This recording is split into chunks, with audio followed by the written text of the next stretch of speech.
What is up, guys? Welcome back to S3M2 Football and welcome to today's football preview video. For this weekend, we're off to Italy for a bumper clash in the Serie A.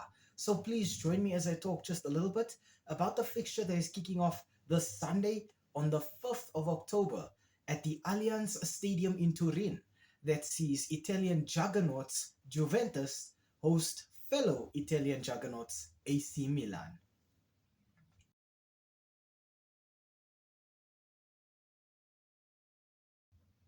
We start off today's video here with Juventus. Now, the last 5 fixtures for the Bianconeri have been kind of positive. 1 win and 4 draws. The win is great, but there's been too many draws in those last 5 fixtures. Juve have just not been decisive enough.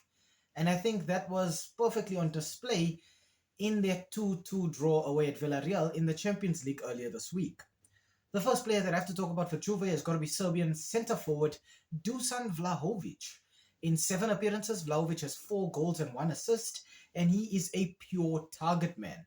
Dusan Vlahovic is strong, he is quick, and he is a very lethal centre forward who can score a lot of goals with both feet and his head. Creating some of the chances for Vlahovic out wide, I want to talk about Turkish left winger Kenan Yildiz. In 7 appearances, Yildiz has 2 goals and 4 assists. And when I look at Yildiz, I see a playmaker for Juventus out wide. Yildiz is quick, he's very flexible and versatile. He is that two-footed kind of player that every coach wants to be able to have at their disposal. And I think that allows him to just bring so much creativity to this Juventus side. Keeping things solid at the back for the Bianconeri, I want to talk about Brazilian centre-back Bremer. In 5 appearances, Bremer has 2 assists, and he is the defensive rock at Juventus. He is physical, aggressive, and he operates as a bit of an extra frontman for this team when they're looking to go forward as well. Tactically for Juventus, coach Igor Tudor wants his team to just attack all the time, but he's always looking to those wide players to support the attack.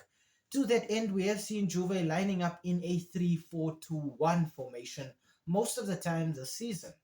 The back 3 at Juventus look to stay solid all of the time, with a double pivot in midfield just in front of them for added stability. Out wide, roaming wingbacks look to get behind enemy lines as soon as possible and cause as much damage as they can. Up front, Dusan Vlahovic leads that line as a solid, powerful lone centre forward who knows exactly how to get the goals.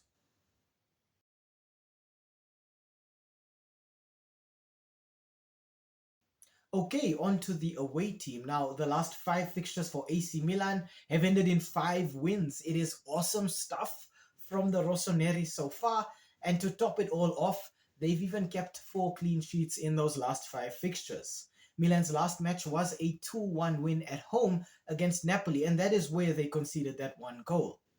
The first player I have to talk about for the Rossoneri has got to be US right winger Christian Pulisic. In 7 appearances, Pulisic has 6 goals and 2 assists, and he operates as a playmaker for AC Milan. Pulisic is quick, he's versatile, he's creative, and he can pop up pretty much anywhere in that attacking third and create a chance either for himself or for one of his teammates. In the heart of midfield for the Rossoneri, I want to talk about Croatian central midfielder Luka Modric. In 6 appearances, Modric has just 1 goal and 1 assist, but for me, he operates as the conductor in midfield for AC Milan. Modric has phenomenal vision, phenomenal passing ability, and then he's just got that knack for knowing how to control the whole tempo of a game entirely on his own. Keeping things solid at the heart of the defense for AC Milan, I want to talk about English centre-back Fikayo Tomori. In 7 appearances, Tomori has just 1 assist, but he is the defensive leader at AC Milan. Tomori is aggressive, he's quick, and he's that kind of centre-back who's not afraid to put his body on the line if it means getting the ball back for his team. Tactically for AC Milan, coach Max Allegri wants his team to use the counter-attack every single chance that they can. He knows he has a very quick team, and to that end, he has lined this team up in a 3-5-2 formation. AC Milan's back 3 are all about physical and aggressive defending. In midfield, this team plays with an anchor who knows how to control the game almost effortlessly and dictate the tempo of the match.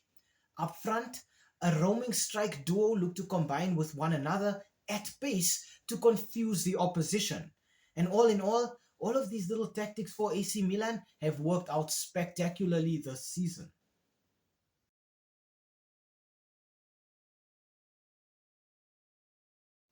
Okay, on to the head-to-head. Now, the last five fixtures between Juventus and AC Milan have ended in two wins for Juventus, one win for Milan, and then two draws between the two teams. So it does look like Juve are edging this one ever so slightly.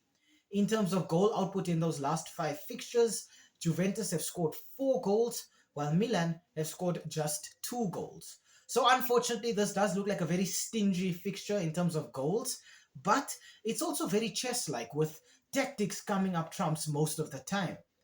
In terms of the league table right now, Juventus are fourth with 11 points, while AC Milan sit at the summit of the Serie A on first position with 12 points. So just a single point separating these two teams and everything to play for in this fixture.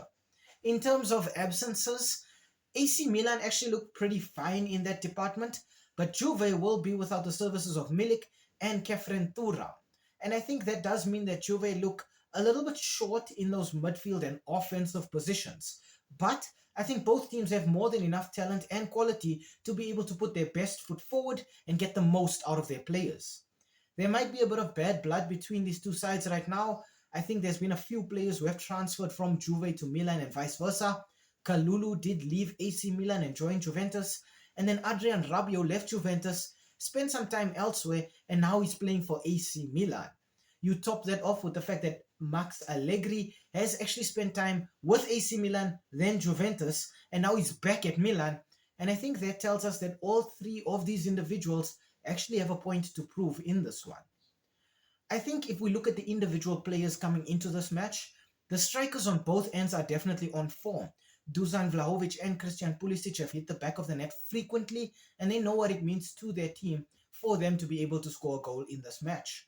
Luka Modric in midfield for AC Milan looks phenomenal. As old as he is, Modric still has that ability to pull the strings in midfield, and he uses that each and every week for AC Milan.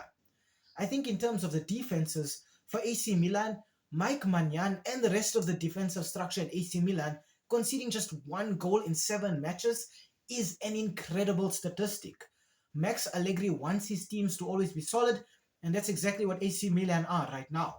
Knowing that Juventus are unbeaten coming into this fixture means that they come into this one with a bit of an air of invincibility. But Juve have also drawn far too many games this season, and it doesn't look good in the grand scheme of things. In terms of the Champions League, they haven't won a game as yet, and it's still 2 draws. While it does look positive, it doesn't do them any favors going forward. It now puts the team under pressure in these later stages of the group phase.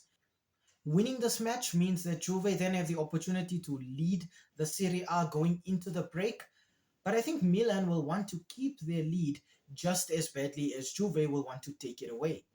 I am a bit of a greedy football fan here, and I absolutely love the fact that Milan have conceded just a single goal so far, and I absolutely love the fact that Juventus are unbeaten. And these are two stats that I don't really want to change going forward. I want Juve to remain unbeaten, and I want Milan to remain with all of those clean sheets. I will be siding for a draw in this one, even though it doesn't really look that likely. I'm going to side with a draw here, and I'm actually going to go with a goalless draw because these two teams are very stingy, very stubborn, very solid when it comes to playing against one another. And I do think this is going to be one of those football matches that is decided by the coach's tactics as opposed to a moment of individual brilliance from one of the players. My score prediction for this match is going to be Juventus 0, AC Milan 0.